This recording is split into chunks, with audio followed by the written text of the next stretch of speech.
প্রিয় শিক্ষার্থী বন্ধু, আজকে আমি তোমাদের জন্য একটি কবিতার উপর আলোচনা করতে চাচ্ছি। এটি বহুল আলোচিত কবিতা, বিশ্বজুড়ে ধরে নেওয়া যায়। যে সমস্ত দেশগুলোতে ইংরেজি পড়ানো হয়, আমার জানা মতে এটি খুব প্রিয় একটি কবিতা। কবিতাটা লেখক হচ্ছেন রবার্ট ব্রাউনিং, নাম দ্য প্যাট্রিয়ট। এর আরেকটি নাম আছে অ্যান ওল্ড স্টোরি। তো ওল্ড স্টোরি কথাটা আগে বলে নিই। ইকারাস এবং ডেডলাস দুজন পিতা পুত্র। ডেডলাস পিতা, এরা একটা জেলখানায় বন্দী ছিল। তো এরা পালানোর বুদ্ধি করলো, এটা এমনিতেই মিথ আর কি। তখন তারা মোম দিয়ে পাখা তৈরি করলো, পাখা তৈরি করে সেটাতে উড়ে গেল। এদের মধ্যে ইকারাস অর্থাৎ পুত্রের এমন একটা উচ্ছ্বাস ছিল যে কোথায় যায় এরকম, মানে এত বেশি সে আনন্দিত, সে সূর্যকে ছুঁয়ে ফেলতে চাচ্ছিল, অর্থাৎ সূর্যের কাছে সে যাচ্ছিল উড়াতে উড়াতে, এরকম উঠতে উঠতে। এমত অবস্থায় পিতাও তাকে নিষেধ করতেছিল যে তুমি ওদিকে যেও না, ওখানে গেলে তুমি পড়া যাবে, অর্থাৎ তোমার যে মোম আছে, মোমের পাকা আছে, এটা গলে যাবে। এই যে উচ্ছ্বাস, এই উচ্ছ্বাস থেকে তাকে নিবৃত্ত করবার চেষ্টা করা হয়, কিন্তু তার আনন্দের আতিশয্যে সে একেবারে সূর্যের কাছে পৌঁছে যায় এবং মোম গলে যায়। বলাই বাহুল্য, তার সে ধপাস করে মাটিতে পড়ে যায়। এটা গল্পটা এর সঙ্গে একটু যুক্ত হবে, এটা অনেকে বলে থাকে, এদিকে খেয়াল করেই কবি এটা লিখেছেন যে আনন্দের বা এই যে সৃষ্টি সুখ, বা আমি নতুন জীবন পেলাম, নতুন একটা অনুভূতি হলো, যে অনুভূতি প্রকাশ করা যায় না বললে চলে, যে এত বেশি যে সেখানে কর্মের মাধ্যমে, উদ্দীপনার মাধ্যমে এটাকে প্রকাশ করতে হয়। আমি বেশ কিছুদিন আগে একটা আমার এর জন্য, আমার ফেসবুক আইডির জন্য একটা লাইভ দিয়েছিলাম। ঘটনাটা ঘটেছিল এরকম যে সেখানে একজন মেয়ে মানুষ মারা যায় বা কারা তাকে মেরে ফেলে, নদীতে পাওয়া যায়। সেই সময় সেখানে প্রচুর লোক আসে। আমি দেখলাম যে একটা ব্রিজের উপর প্রচুর লোক, ঠাসাঠাসি করে লোক, মনে হয় পারলে একজন আরেকজনের ঘাড়ের উপর উঠে বসে এটা দেখতে পারলে বেঁচে যায়। আরো নদীর দুধারে প্রচুর মানুষ। যারা ভিডিওটি দেখেছে, তোমরাও যদি দেখে থাকো, তোমরাও দেখবে, কিছুটা অভিজ্ঞতা হবে। যাই হোক, এই কবিতাটা একটা ড্রামাটিক মনোলগ, অর্থাৎ এখানে একজন নিজ থেকে স্বগতোক্তি করে থাকেন, মনোলগ। তিনি বলেই যান, মনে হচ্ছে তিনি একটি নাটকের দৃশ্যকে বর্ণনা করছেন। আর মানে এখানে স্রষ্টা, মানে শ্রোতা থাকে, কিন্তু শ্রোতারা সামান্য কিছু প্রশ্ন করে, কোন একটি উপজীব্যকে বিষয়কে উপজীব্য করে এই বক্তা অর্থাৎ স্পিকার ওটা বলতে থাকেন। দেখা যায় যে শ্রোতাকে ভাবতে বলা হচ্ছে, আবার ওই যে যার সম্বন্ধে বলা হচ্ছে সে হয়তো বলতে পারেনি, তার কথাগুলি কবি বলে যাচ্ছেন। বলতে গেলে তিনি এককভাবে অভিনয় করছেন দুই জায়গায়, আবার শ্রোতাকেও তিনি বুঝিয়ে দিচ্ছেন। যার বিষয়ে ঘটনাটা ঘটছে, সেই নাটকীয় বিষয়টি সেটা তিনি একটা কবিতার মাধ্যমে হঠাৎ করে বলে বসলেন। এখন মনে করো যে আমি যখন ওই দৃশ্যটা লাইভ করতেছিলাম, ওই দৃশ্যটা যখন আমি বলছিলাম, বর্ণনা করছিলাম, যদি আমি এভাবে বলি, হায় হায় এত মানুষ একেবারে ব্রিজের ওপর, মনে হচ্ছিল যে ব্রিজটা বুঝি ভেঙে পড়ে অবস্থা, কার ওপর কে ওঠে, সেখানে একজন মানুষ ভেসে আছে, কি নির্দয় আচরণ তার প্রতি করা হয়। যদি তার স্বামী তাকে এই আচরণটা করে থাকে, সে কি না করেছে সংসারের জন্য, অথচ তার স্থান কোথায়, এরকম ভাবে ড্রামেটিক মনোলগ। এখানে প্যাট্রিয়ট বলা হচ্ছে। প্যাট্রিয়ট হলো দেশপ্রেমিক। তোমরা সবাই জানো, আমরা সবাই জানি যে প্যাট্রিয়ট। সে প্যাট্রিয়ট যখন শহরে প্রবেশ করে, বা তার দেশে যখন সে প্রবেশ করে তখন তাকে রাজকীয় সম্বর্ধনা দেওয়া হয়। এটা এত বেশি যে বর্ণনাতীত।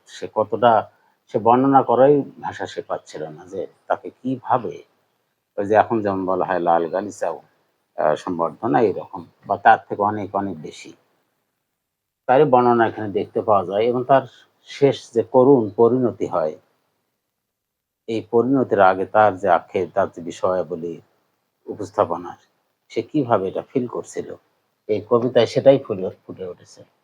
তা শুরু করা যায়। আমি এখানে লিখেছি, অবশ্য তাড়াহুড়ো করে লিখেছি করে, ইটালিক ফর্মে। The patriot or an old story, Robert Browning লেখক। It was roses roses all the way, with a murder mixed in my path like mad. The house roofs seemed to heave and sway.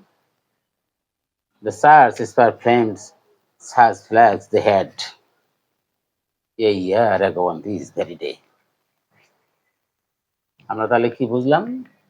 যখন এই Patriot শহরেই হোক বা সেই নির্দিষ্ট জায়গায় যখন আসতেছিল, ঢুকছিল, বা যে রাস্তা ধরে তিনি আসছিলেন, সে রাস্তা ছিল ফুলে, মানে গোলাপে গোলাপে ফুলে ফুলে ভরা একটা রাস্তা, ফুলে ফুলে সুশোভিত একটা রাস্তা। পা ফেলছে সে, ফেলছে সে ফুলের উপর, তিনি ফেলছেন ফুলের উপর। মানে আমরা যেমন বলে থাকি যে বেড অফ রোজেস, এরকম। তার সে রাস্তা নয়, সে রাস্তাটা আসলে ফুলের একটা রাস্তা। সেখানে নাকি দুধারে আরো মার্টেল মিক্সড, চিরহরিত পাতা, চিরহরিত একটা গাছ।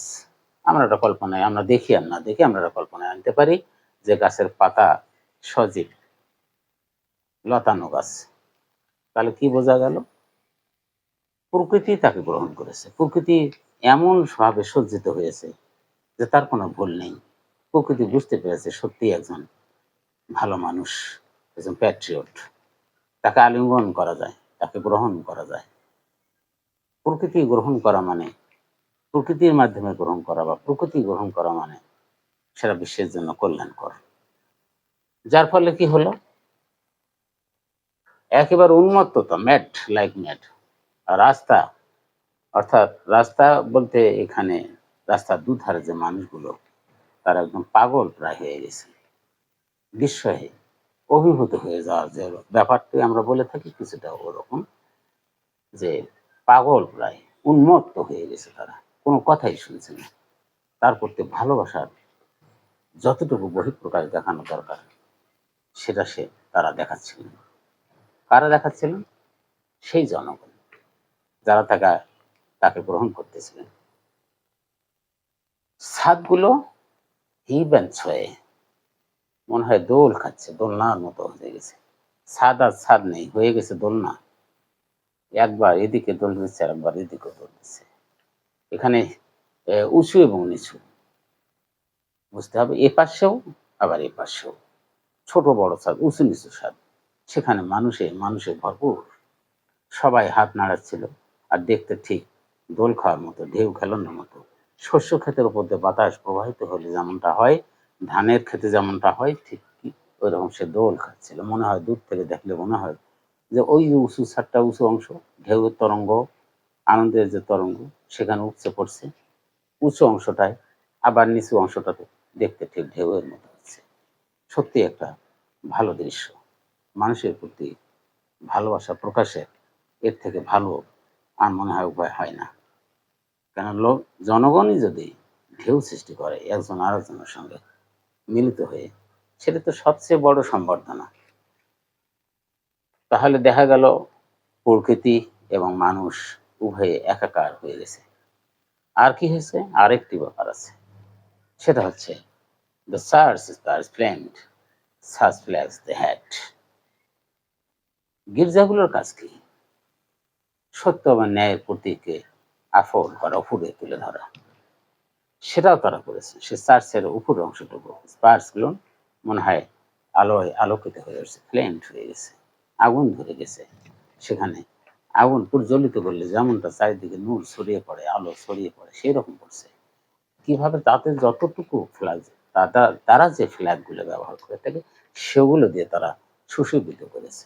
তারা জানান দিচ্ছে সত্যি একজন মহামানব এসেছে, তাকে আলিঙ্গন করাই যায়, তার জন্য মাথা উঁচু করা যায়, তার জন্য ফ্ল্যাগকে উপরে ওঠানো যায়, তাকে অভিবাদন জানানো যায়। বিষয়টি চার্চের, তাহলে ধর্মীয় দিক থেকে দেখা গেল, প্রকৃতির দিক থেকে দেখা গেল, জনগণের তরফ থেকে দেখা গেল, একজন আরেকজনের সাথে মনে হয় হাত মিলেমিশে করে তারা বলতেছে, তারা তাদের সাধারণ গ্রহণ করতেছে এবং মুখেও বলতেছে।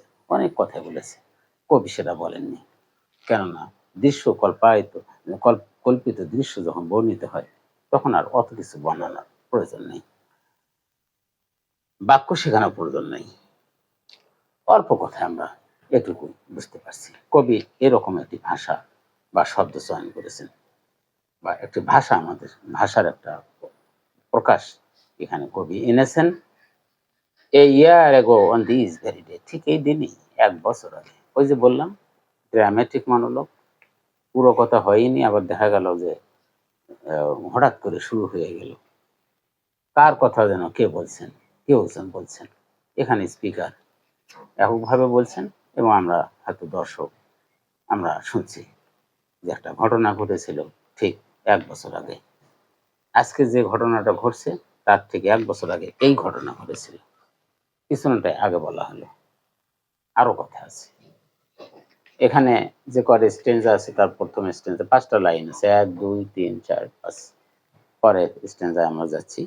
আমি অবশ্য হাতে লিখেছি, আমি প্রিন্ট করা কোনো কাগজ ব্যবহার করিনি।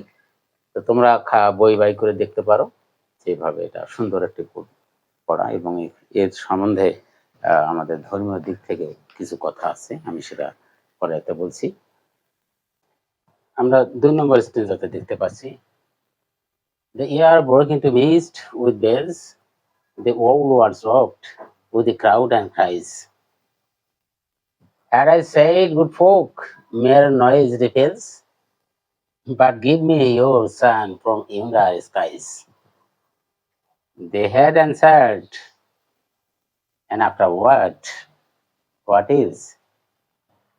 এখানে কবি অর্থাৎ সেই, এখানে আমরা কবিকে যদি স্পিকার ধরি তাহলে স্পিকার বলছেন যে আসলে আকাশ, এখানে ইয়ার ফাঁকা যে অংশটা আছে, আকাশ আকাশ বাতাস যেটাই ধরে আমরা পৃথিবী পৃষ্ঠ থেকে অল্প একটু উপরে ধরে নিতে পারি, সেটা একেবারে ব্রোকেন টু এ মিস্ট। শিশির যেমন পড়ে একটা পর একটা, তার যে একটা ছন্দ, সে ছন্দের মতো তাল মিলে সে আকাশ বাতাস ভেঙে গেছে, আকাশ ভেঙে পড়েছে সে মিস্টের মতো করে, সেই আপনার কুয়াশা শিশিরের মতো করে ভেঙে চুরমার হয়ে গেছে। সেখানে এমন ভাবে যেটা ছিল একটা সমসত্ব মাধ্যমের মতো সাজানো গোছানো স্থির, অথচ সেটা ভেঙে গেছে, খান খান হয়ে গেছে। কিসে? সেটা হলো উইথ বেলস, ঘন্টার ধ্বনিতে। এতটাই আনন্দ সেই সময় প্রকাশ করা হচ্ছিল।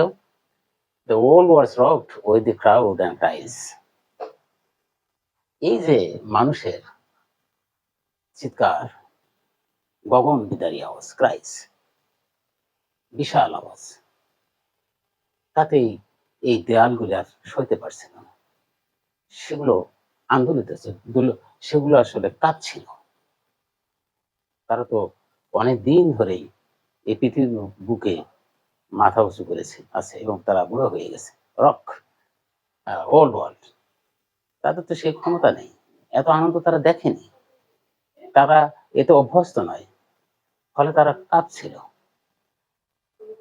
তাদের দীর্ঘ অভিজ্ঞতা আছে, এত আনন্দ তারা দেখেনি, সেভাবে তারা তৈরিও নয়, এতটাই বাদ ভাঙ্গা উচ্ছ্বাস। Had I said good folk mere noise repels, আমি যদি বলতাম যে হে আমার মহিমান্বিত জনগণ, হে আমার প্রিয় বা ভালো উত্তম জনসাধারণ, গুড ফোক, মানে ফোক, গুড মানে ভালো, উত্তম ইত্যাদি, তার কাছে তো ভালোই, প্যাট্রিয়টের কাছে তো ভালোই, যা তার পাওয়ার কথা তা তারা দিতে পেরেছে। অতএব তারা সত্যিকার অর্থেই উত্তম বা ভালো। কেবলমাত্র এরকম আনন্দ উচ্ছ্বাসেই আমার মন ভরছে না। যার জন্য সে বলছে যে মেয়ার নয়েজ খালি চিৎকার চেঁচামেচিতে কি হয়। বরং আমি যদি বলি যে তোমরা আমাকে করো, ওইটা এনে দাও, তোমাদের মাথার উপর যে একের পর এক আকাশ, সেখানে স্কাইজ বল আছে, একটার পর একটা স্তরে সাজানো আছে উপর অংশটা আকাশ, সেগুলো ভেদ করে সে দূরে অবস্থান করছে যে সূর্য, সেটাই আমাদের এনে দাও। জনগণ কি বলতো তাহলে? তাদের উত্তরটা কি হতো? আমরা ধরেই নিতে পারি, অর্থাৎ তিনি বলছেন, পেট্রিয়ট বলছেন যে আমি ধরেই নিতে পারি, দে হ্যাড অ্যান্সার্ড, মানে তাদের উত্তরটা হওয়া স্বাভাবিক যে আনন্দ তারা প্রকাশ করছে। তাহলে তারা বলতো অ্যান্ড আফটার হোয়াট ইজ, হলো ওটা দিলাম। আপনি আরেকটা বলে আপনাকে কি দেয়া যায় সেটা শুনতে আমার উদ্গ্রীব হয়ে আছে, খালি বলাটা দেরি, বলাটাই এখানে বাধা। আপনি বলুন, পেট্রিয়ট আপনি বলুন, এছাড়া আপনি আর কি চান। আমরা 3 নম্বর স্ট্যান্ডা দেখতে পাচ্ছি। Alack, it was I lifted the sun to give it my loving friends to keep. Not man could do have I left undone. And is see my harvest what I reap. This very day, now a year is done. এখানে আলাক শব্দটি বলা হয় না high, মানে অবাক হয়ে গিয়ে আমরা যেটা বলে থাকি হাই রে, যে বলি সেটা এলাক। এক্সক্লেমেটরি সেন্টেন্সের যে শব্দগুলো আমরা ব্যবহার করে থাকি সেগুলো তারই একটা। আমি কি সেদিন আসলে সূর্যের কাছে, সূর্যের দিকে পা ফেলেছিলাম, লিফট হ্যাট, মানে লাভ দিয়ে সূর্যের কাছে গিয়েছিলাম। প্রবল শক্তি, পাওয়ার অ্যান্ড এনার্জি যাকে আমরা বলি ফিজিক্সের ভাষায়, আমি সেটিকে পেয়েছিলাম বা সেটিকে আমি নিয়েছিলাম, লাভ দিয়ে নিয়ে এসেছিলাম। কেন আনছিলাম? গুড ফোক অথবা তার প্রিয় বন্ধু যারা, তাদেরকে দেওয়ার জন্য, তাদেরকে রাখার জন্য। কাছে রাখো, এই সূর্যটা, এই ক্ষমতাটা তোমাদের দিয়ে দিলাম। শিক্ষা, চিকিৎসা, যোগাযোগ ইত্যাদি যাবতীয় কারবার তার দ্বারা হয়েছে, এই পেট্রিয়টের দ্বারা। কি না করেছে? Naught man could do have I left undone. একজন মানুষ, একটা মানুষের সাধ্যের সাথে আমি বেশি কিছু করেছি। এমন কোনো কাজ আমি করি নাই, এমন ফেলে রাখিনি যা মানুষ করতে পারে। মানুষের সাধ্যের পক্ষে যা সম্ভব, হ্যাভ আই লেফট আনডন, আমি এমন কোনো কাজ অসমাপ্ত রাখিনি একটা মানুষের পক্ষে যা সম্ভব। আমরা বলি না কয়জনে এটা করতে পারে, এমন কোনো কাজ কয়জনে করতে পারে?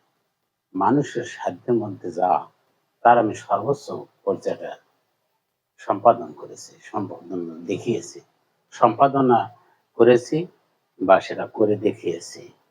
And you see my harvest, what I reap this very day. এখন আপনারা দেখছেন যে আমি কি ফসল বা কি ফলাফল আমার হাতে আসলো। কথা ছিল হয়তো এই ঠিক একদিন, 1 বছর পরে এই ফসলটার কারণেই আমি বাহবা পাবো, হাই হ্যালো পাবো, অথবা ওয়েলকাম পাবো। সেটা না পেয়ে আমি কি পেলাম? নাও এ ইয়ার ইজ ডান। আজ থেকে হিসেব করলে মাত্র 1টা বছর পার হয়ে চলে গেছে। এখানে রান বলা হয়েছে। এই 1 বছর আর এমন কি, কথাবার্তা, নানান অনুষঙ্গ বা অনুষঙ্গের মধ্য দিয়ে আমাদের যে কানেক্টিভিটি, সেটা জাগরুক ছিল, সেটা চলতেই ছিল। কি হলো এমন? নাও এ ইয়ার ইজ রান। এই 1টা বছর মাত্র গেল, সবকিছু ঠিকঠাকই চলে আসতেছে। আমিও তাদের সাথে আসছি, এটা পেট্রিয়টের কথা। আমি হাতছাড়া হইনি, তাদের কাজের সাথে আমি মিশেছিলাম। কেন আমি বিপুল পরিমাণের শক্তি প্রয়োগ করেছি। আমি একেবারে লাভ দিয়েছিলাম সূর্যের কাছে, কেন তার এনার্জির দরকার, একটা স্টেট চালাতে গেলে যা দরকার সবই তিনি করেছেন, তার জন্য বিপুল পরিমাণ শক্তির দরকার। সে সূর্যের মতো, যে এখানে যেভাবে শব্দগুলোকে চয়ন করা হয়েছে তা সত্যি বিস্ময়কর। যে লিফট অ্যাট দ্য সান, আমি লাভ দিয়ে মনে হয় সূর্যটাই এনেছিলাম। নইলে কেন আমি এত কাজ করতে পারি? আমার তো নিজের কোনো ক্ষমতা নেই, আমি শুধু ক্ষমতাটা আহরণ করেছি। যেখানে ঝুঁকি ছিল তারপরও আমি এনে দিয়েছি সেই ভালো বন্ধুদের কাছে।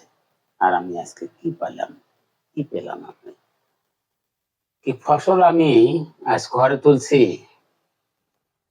দিস ভেরি ডে, এই এই দিনই, সেই 1 বছর আগে এই দিনই আমি এই এই আবাদটা, ফসলটা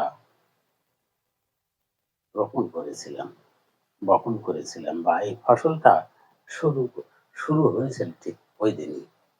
যে ভালোবাসা আমি সেদিন পেয়েছিলাম তাতে উদ্বেলিত হয়ে আমি এই কাজটা তখনই করেছি। আমার মনের মধ্যে গেঁথে নিয়েছি যে এদের জন্য আমি কিছু করব, তা আমি করেও দেখেছি।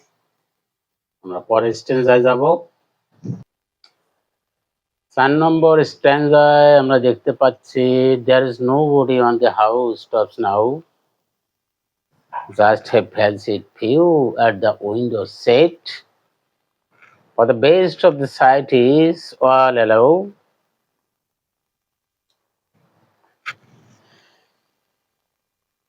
At the Sambos gate, or better yet, by the very supposed foot I throw.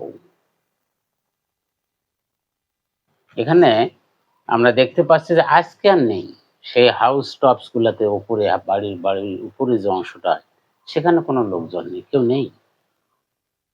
এই কিছু জানালার সেটে দাঁড়িয়ে আছে, বিভিন্ন জানলার সেটে তারা এমন ভাবে বসে আছে, তারা তো নড়তেই পারে না, কিন্তু তাদের অসুখের কোনো ঘাটতি নেই। তাদের এগুলো নিয়ে মাথা ঘামানোর কথা কিছু ছিল না, তারপরও তারা দেখছে। কারণ সবার জন্য এটা অনুমতি আছে। এমন একটি বিষয় যে এটার কোনো অনুমতি লাগে না, এখানে অটো অনুমোদিত একটি বিষয়। পরে এই প্যালসিটরা, তারাও জানলার সেট যতটুকু পারা যায় তারাও এই আনন্দের অংশীদারিত্ব পেতে চায়, অংশীদারিত্ব নিতে চায়, অংশীদার হতে চায়। For the best of the society is all allow. সবচেয়ে ভালো যে দৃশ্যটা, কেননা তারা এখানে আছে, এর থেকে ভালো কোনো দৃশ্য হয় না। একজনের ফাঁসি হচ্ছে, কি খারাপ মানুষ, এত বছর আগে, 1 বছর আগে তাকে আমরা কত সম্মানই না করেছি, কি খারাপ একটা মানুষ, অথবা তার শাস্তি হচ্ছে, এর থেকে ভালো দৃশ্য হয় না। এই দৃশ্য না দেখে এই প্যালসিটরাই বা থাকবে কি করে? ফলে তারা জানালায় যেটুকু দেখা যাচ্ছে, জানালায় আর কতটুকু দেখা যায়, অথবা যতটুকুই দেখা যায়, কাছে আসতে পারছে না। তারা তো প্যালসিট, তারা বিকলাঙ্গ, চলতে ফিরতে পারে না। এখন তাদের ওকালের ভাবনা হওয়ার কথা ছিল, তা না। তারা এই আনন্দের অংশীদার হতে চায়। এই অংশীদারিত্ব বিশাল অংশীদারিত্ব। তবে সবচেয়ে ভালো, বেটার ইয়েট, এখনো যেটা খারাপ, ভালো, সব থেকে ভালো, সে অংশটা এখনো হয়নি, সেটাই এখন সামনের দিকে আছে। সেটা আছে বাইরে ভেরি স্ক্যাপোজ, ওই সেই ফাঁসি কাস্টের যে পাদানিটা আছে যেখানে, সেখানে যেটা করবে, কখন ফাঁসি হয়, কখন সে ঝুলিয়ে পড়ে, তিনি ঝুলিয়ে পড়েন। আমার তো তাই মনে চাইত্র, আমার ধারণা তাই বলে। তা আমরা কি দেখলাম যে 1 বছর আগে কি হলো আর 1 বছর পরে কি হলো। মানুষের উপর নির্ভর করে চলা কতটা ভয়ঙ্কর। মানুষ আসলে ফিকাল মাইন্ডেড। এই কবিতায় এটাই তুলে ধরা হয়েছে। আমরা পঞ্চম স্ট্যান্জাটা দেখবো, 5 নম্বরটা দেখি। কোয়ানসম স্টেঞ্জা আমরা দেখতে পাচ্ছি, I go in the rain and more than needs, arrow cuts both my ribs behind, and I think by the feel my forehead bleeds, for the fleeing weaver has mind, stones at me for my years missed it. আমি বৃষ্টির মধ্যেই যাচ্ছি, এখানে petrol বলছে বলছে যে আমি বৃষ্টির মধ্যে দিয়ে, বৃষ্টি হচ্ছিল, প্রকৃতি তার নিজের কাজ করছে, তাতে কে ভিজলো আর কার কি ক্ষতি হলো এটা প্রকৃতির দেখার বিষয় নয়। আর পিছনের হাতটা যেভাবে বাঁধা হয়েছে, তার দুটো হাত, তার কবজিগুলো প্রায় কেটে যাচ্ছে এত জোরে, অতটা প্রয়োজন ছিল না, কিন্তু তারা বেঁচেছে। মোর দ্যান নিডস, প্রয়োজনের অতিরিক্ত চাপ প্রয়োগ করা, যা প্রয়োজন নেই তার থেকে বেশি করা। হাত দুটো অত জোরে না বাঁধলে তো তিনি তো পালিয়ে যাওয়ার মতো নন, তিনি পালিয়ে যাবেন কোথায়? তার তো ঘিরে রাখছে চারিপাশ।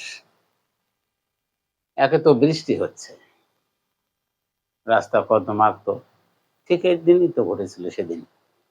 সেদিন ছিল ফুলে ফুলে ভরা রাস্তা, কোনো বৃষ্টিও ছিল না, ছিল মানুষের মানুষের কোলাহল। আর ওই যে শিশির,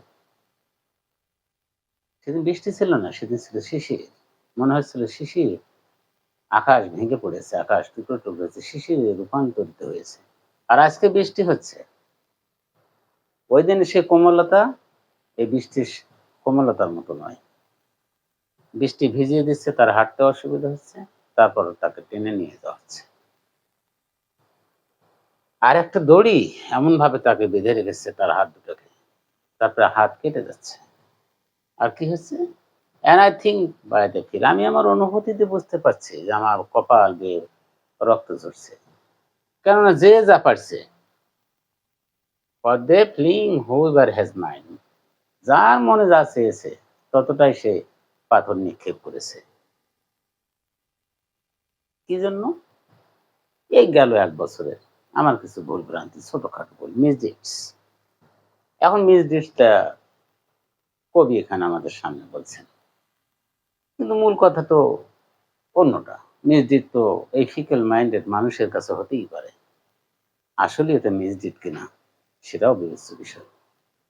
আমরা বাহ্যিকভাবে জনগণ দেখে থাকি, এটা হয়নি কেন, ওটা হয়নি কেন, ছোট্ট বিষয়টাকে আমরা বড় করে দেখি। আর এখানে আপনার কবি বলছেন বা সেই পেট্রিয়ট বলছেন যে আমি প্রায় সূর্যটার কাছে গিয়েছিলাম, I lived at the sun. কত বড় কাজ করতে করতে এই সূর্যের প্রয়োজন হয়, কতটা পাওয়ার আর এনার্জির প্রয়োজন হয়। আর এখানে মিসডিড গুলোকে তারা প্রাধান্য দিয়েছে এবং শাস্তি দিয়েছে লঘু পাবে, গুরুদণ্ড, মৃত্যুদণ্ড। প্রকৃতিও তার হয়তো হতে পারে, প্রকৃতিও তার ছেড়ে দেয়নি, তার বৃষ্টি হচ্ছে, প্রকৃতি থেমে থাকেনি, প্রকৃতির নিয়মে তাকে একটু হলেও শাস্তি দিয়েছে। আচ্ছা যাই, পরবর্তী 6 নম্বরে আমরা কি দেখতে পাই, আমাদের ফিনিশিং স্টেঞ্জা, তাহলে দেখি কি দাঁড়ায়। শেষ স্টেঞ্জা আমরা দেখতে পাচ্ছি, thus I entered and thus I go, in trance people have dropped down dead, paid by the world. What does thou mean? God might question now in state. Is God shall repay. I am safe or so. এখানে দেখা যাচ্ছে যে ঠিক এভাবেই আমি এসেছিলাম, আমার যাও ঠিক এভাবে। কিরকম? দুটি position. Thus I entered, entrance, বিজয় উল্লাসের মধ্যে দিয়ে আমি এসেছিলাম, আর দেখতে পেলাম তাদের চেতনার কি মৃত্যু ঘটে গেল। People have drop down dead, এই অর্থগুলো অন্য অন্য জায়গায় আমি দেখেছি স্যাররা ভিন্ন অর্থ করেন, আমি একমত হইনি, যার জন্য আমি বললাম people have drop down dead. আমি কিছুটা ভাবগত অর্থ করলাম যে তাদের করুণ মৃত্যু ঘটেছে। ফিকেল মাইন্ডেড এই মানুষজন আসলে তারা কি যে বুঝতেছেন কখন, ওরা চেতনার মৃত্যুই বলা যায়। একদম ড্রপ ডাউন, ধাপাস করে পড়ে গেল। সেই সময় তাদের গগন বিদারী আওয়াজ, কি বিজয় উল্লাস! আর এখন দেখা গেছে তাদের যে position, people have drop down date. আরেকটি কথা এখানে আছে যে শেষের দিকে সে পেট্রোল বলছে, paid by the world, what does the owe me. পৃথিবীর কর্তৃক এই ভুবন বা এই বিশ্ব কর্তৃক তুমি তোমার প্রাপ্য পেয়ে গেছো, তো আমার কাছে তোমার কোনো ঋণ আছে কি?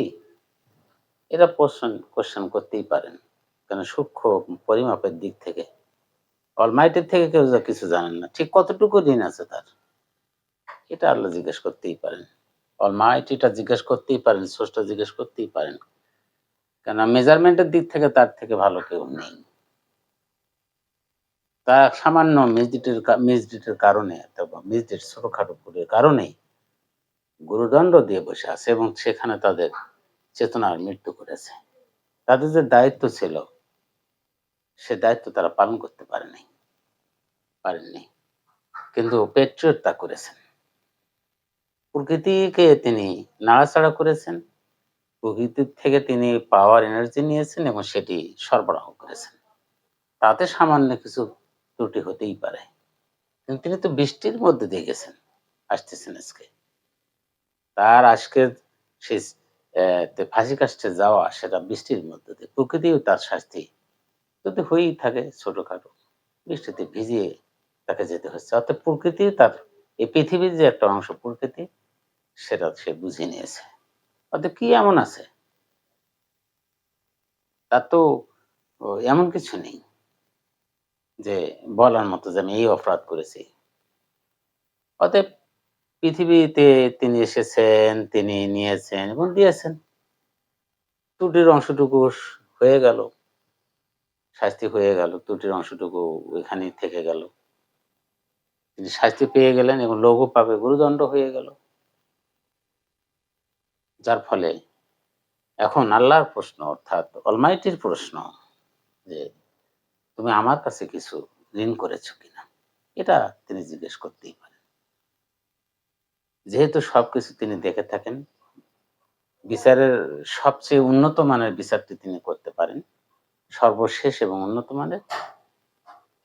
আই এম সেফার, সো এখানে সেফার বলা আছে, কেননা নাও ইনস্টেড, এই বর্তমান আমি এখন যেটা দেখছি এটা পাল্টে যাবে, এই দিন যাবে সেই দিনের কাছে, এই নাও আর নাও থাকবে না, এটা পাল্টে যাবে। এবং এসব ভেবেই আমি অধিকতর নিরাপদ অনুভব করছি। কে বলছেন? পেট্রোল বলছেন। পেট্রোল বলতেছেন যে আমি এই দুটি যখন কম্পেয়ার করলাম, তাতে দেখলাম যে আমি নিরাপদ। কেন নিরাপদ? ওখানকার ভয়টাই সবচেয়ে বড় ভয়। পৃথিবী এমন কিছু তাকে দিতেও পারেন না, নিতেও পারেন না। পৃথিবী যতটুকু দেয়ার ততটুকু পৃথিবী দিবেন, ইনি শুধু হ্যান্ড ওভার করেছেন মাত্র। অতএব এখানে তার ত্রুটি হতেই পারে, হাতে কিছু ময়লা থাকতেই পারে ইত্যাদি। কিন্তু ওখানকার অনন্তকালের যে সময়, অনন্তকালের যে বিষয়, সেই বিষয়ে যে যিনি সিদ্ধান্ত দেবেন, it's god shall repay, it's god shall repay. আমরা এটা এইভাবে লেখা থাকি আমরা ইংলিশ সাহিত্যে, ইটস গড শ্যাল রিপে। সেই আল্লাহ, তিনি স্রষ্টা, যিনি প্রতিদান দিয়ে থাকেন। তাহলে বর্তমানে যেটা ঘটলো, এখনকার মানে আমরা এখন, অর্থাৎ পেট্রোল যে সময়ের কথা বলছেন, তাকে যে ফাঁসি কাস্টে নিয়ে যাওয়া হচ্ছে, এই বর্তমান কিন্তু পাল্টে যাবে সেই দিনে, যেদিনে আল্লাহ তাকে প্রশ্ন করবেন, তুমি আমার কাছে কোনো ঋণ করেছো কিনা। তার একটা দৃঢ় বিশ্বাস তিনি তা করেননি। তিনি তো হিসাবের বাইরে নন, তিনি নিজে হিসাব করে দেখেছেন, তিনি এমন কিছু করেননি। কারণ প্রথমের দিকে তিনি বলেছেন যে মানুষের পক্ষে যা সম্ভব এমন কোনো কাজ আমি বাদ রাখিনি। ওখানে বলা আছে লেফট আনডান, আমি ফেলে রাখিনি। কারো জন্য রেখে দেয়নি। মানুষের পক্ষে যা সম্ভব তা আমি করেছি। এই দুইয়ের তুলনায় যখন আমি দেখতেছি যে আমি জিতে আছি, এ কয়দিনের দুনিয়া, অনন্তকালের দুনিয়াতে আমি পুরস্কৃত হব। তিনিই আল্লাহ যিনি সঠিক বিচার করেন। সেজন্য এখানে বলা আছে শ্যাল রিপি, গড শ্যাল রিপি। আল্লাহ আমাকে প্রতিদান দিবেন এবং সেটা কত বড় হবে সেটা তিনিই ভালো জানেন, সেটা এখানে বলা নেই। এই দুইটি তুলনা করলে আমি এখন safer, I am safer now, safer so. ও কারণেই আমি এখন বেশ নিরাপদ অনুভব করছি। প্রিয় শিক্ষার্থীবৃন্দ, আমরা পেট্রোল থেকে অনেক কিছু শিখলাম। আমাদের এখন জানতে হবে যে মোটামুটি একটা কি শিক্ষা আমরা পেলাম। আমাদের দায়িত্ব হচ্ছে, সবারই দায়িত্ব এটা, বিশেষ করে শিক্ষার্থীদের অনেক দায়িত্ব, তারা ভবিষ্যৎ। দেশকে ভালোবাসতে হবে। দেশে দেশ কষ্ট পায় অর্থাৎ দেশের ক্ষতি হোক এমন কোনো কাজ করা একজন স্টুডেন্ট এটা উচিত নয়। যেমনটা পেট্রিয়টের মতোই যেন তারা সঠিক থাকে, এটাই বলা হচ্ছে। সারা বিশ্বব্যাপী তো এটা বলা হয়। এই অনুভব তার এসে গেছে পেট্রিয়টের, সেজন্য তিনি বলছে আই এম সেফ অলসো।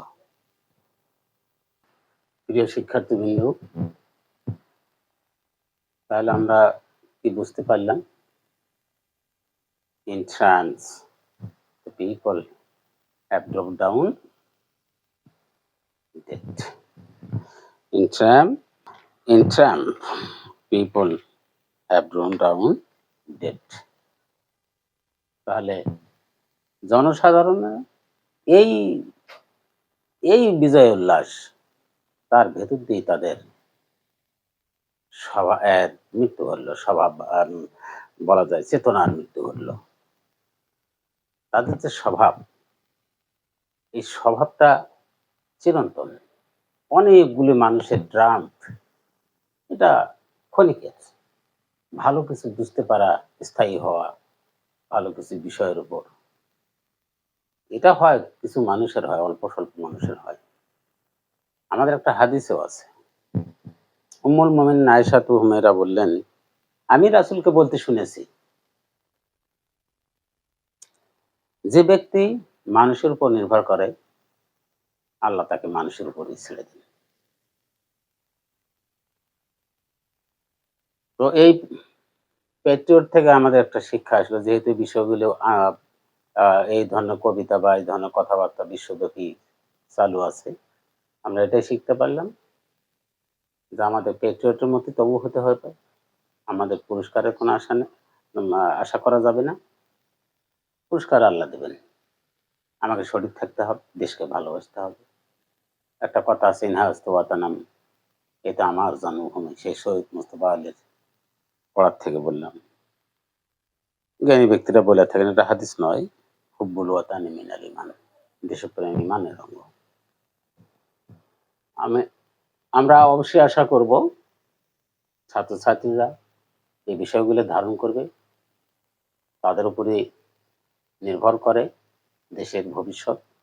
আবার তারা যখন বৃদ্ধ হবে, তাদের সন্তান সন্ততিদের উপর নির্ভর করবে দেশের ভবিষ্যৎ।